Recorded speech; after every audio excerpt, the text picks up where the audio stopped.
Hey there, everyone. Thanks for tuning in again. Woody Bendle here from Next Level Growth Strategies. This week's business tip is going to be a blinding flash of the obvious for some of you. In my experience, though, very few, and I'm talking the overwhelming minority of businesses and business leaders actually leverage this powerful insight. Look, if your organization has been in business for any length of time, and if you continue to have customers and clients, you have something incredibly powerful right at your fingertips. I mean, it's right there in front of you every single day. But like I said, there really aren't all that many who are taking advantage of this power. And I'm here to tell you that this week's business tip is better than gold. It's like I'm literally giving each of you the power of a crystal ball. And who wouldn't want a crystal ball? Okay, so stick around because I know you are not going to want to miss out on this week's tip.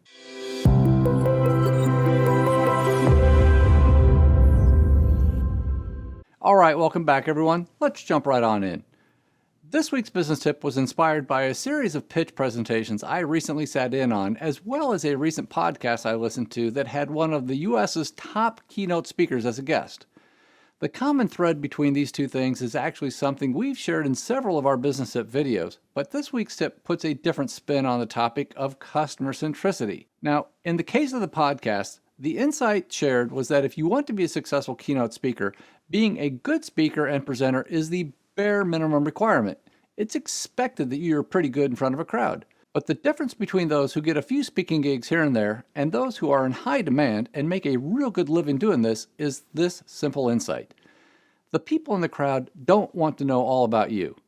They want to learn something useful from you. And sure, through your experiences, but ultimately, if you can share something with them that might alter their current situation or even their future trajectory, that's the win.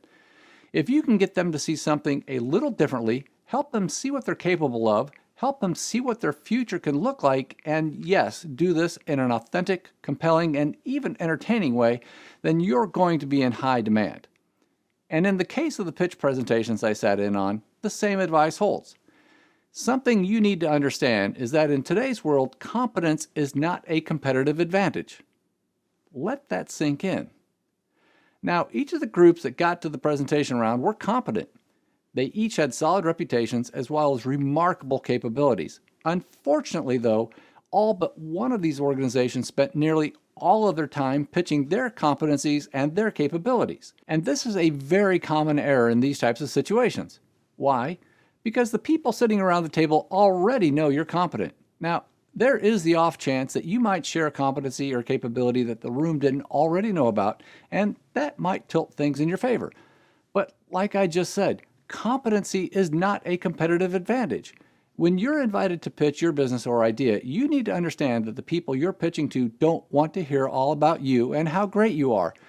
They want to know how you can make their future better, what you can do for them. And the one team that won over the investors in the room that week did just that. They spent almost no time talking about themselves. I mean, literally less than 5 of the 60 minutes was spent on themselves. The rest of the time was actually spent on showing the investors how their competencies and capabilities would benefit them. They systematically laid out a number of issues and challenges that their consumers and clients face, and how they have been able to uniquely solve their problems and improve their future situations.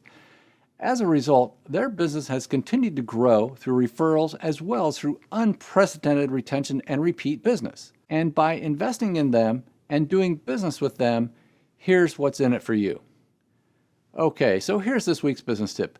If you've been in business for any length of time and you've got new business through referrals and you have repeat customers, believe it or not, you are holding a crystal ball.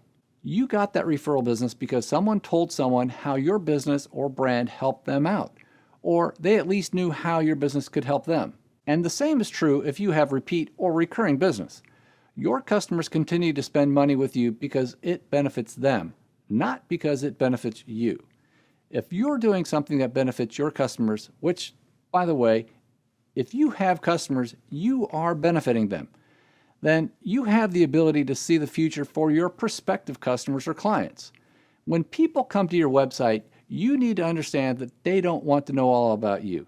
They want to know if you can help them, if you can solve a problem they have, if you can make their life better, and if you can change their future. If you're solving any problem, regardless of how small it might be, That can make the difference in someone's personal or professional life. Make your website a crystal ball for your prospects. Show them that you understand their situation and challenges, and show them how their future will be better if you're a part of it. If you do this, you'll be amazed by how quickly your business will get to its next level. Okay then, so there you have it. That's this week's tip for getting your organization to its next level of profitable growth by creating clarity, alignment, and consistency. Thank you again for watching, and we'll see you next time.